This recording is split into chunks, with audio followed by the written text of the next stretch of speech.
Emotsioonid, mõtted, tunded, kõik need on loov jõud, mis loob teie sees seisundi ja ennekõike teie füüsilise tervise seisundi.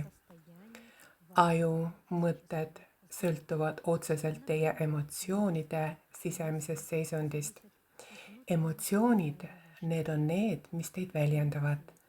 See on energia, millel on kiirguslaine vibratsioon, aga kiirguslaine ja teie emotsioonide poolt kiiretav kiirgus saadetakse teie rakkudesse, teie aiu. Aju annab rakkudele impulsi, rakud loovad protsessi ja te võite väga sageli näha, kui te liigselt muretsete või olete kellegi peale solvunud või olete kurb, siis teil hakkab pea valutama.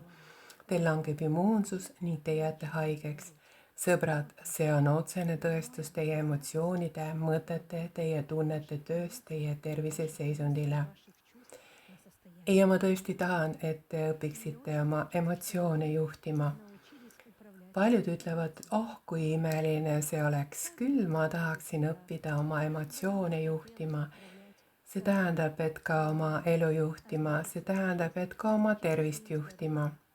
Mida on vaja selleks teha, peab õppima. Te ju ise ütlete küll, ma tahaksin õppida, nii et äkki te peaksite õppima hakkama, õppima ennast juhtima. Õppima juhtima oma tundeid. Kuid vaatame veel sügavamalt, millel põhineb teie nägemus elust. Need on teie tunded, emotsioonid, teie kultuur, teie kasvatus, teie eneseteostus, teie oskused.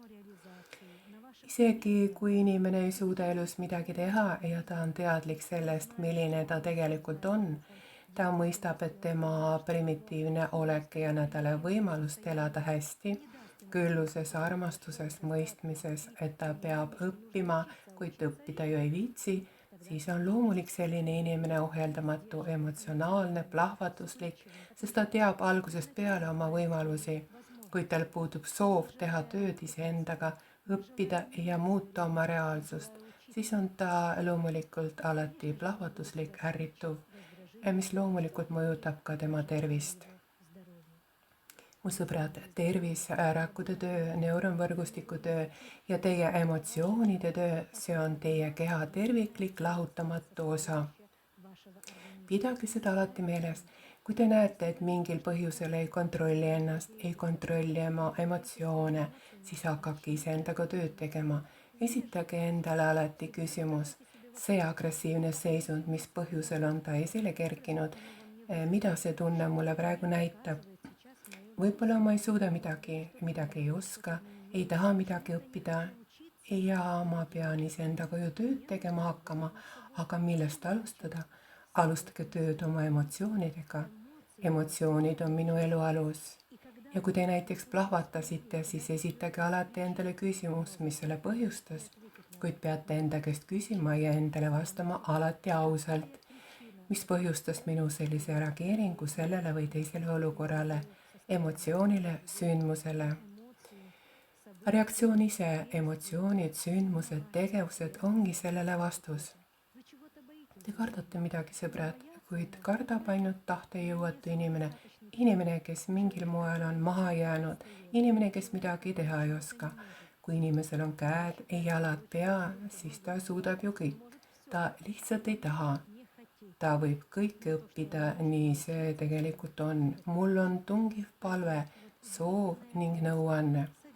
Sõbrad, õppige kõike tegema, õppige kõike oskama, kuid selleks ärge olge laisad, olge aktiivsed, ettevõtlikud, olge enesekindlad selles, et mitte ainult pühakud pole võimelised savist potte vormima, vaid teie suudate samuti selle selgeks saada. Inimene suudab kõike ja isegi kui esimene või teine kord ei õnnestu, siis kolmandal korral õnnestub kindlasti. Kõige tähtsam on see, et oleksite töökas, järjekindel ja enesekindel, siis on teie tervis alati tugev. Emotsioon annab impulssi, impulss loob seisundi ja seisund loob teis avaldunud tervise, enesetunde ja heaolu. See ongi teile otsene ühendus. Õppige ennast juhtima. See on praegu maailmas kaduma läinud. See puudub täielikult maailmas, kuid see on igaühe elu. alus.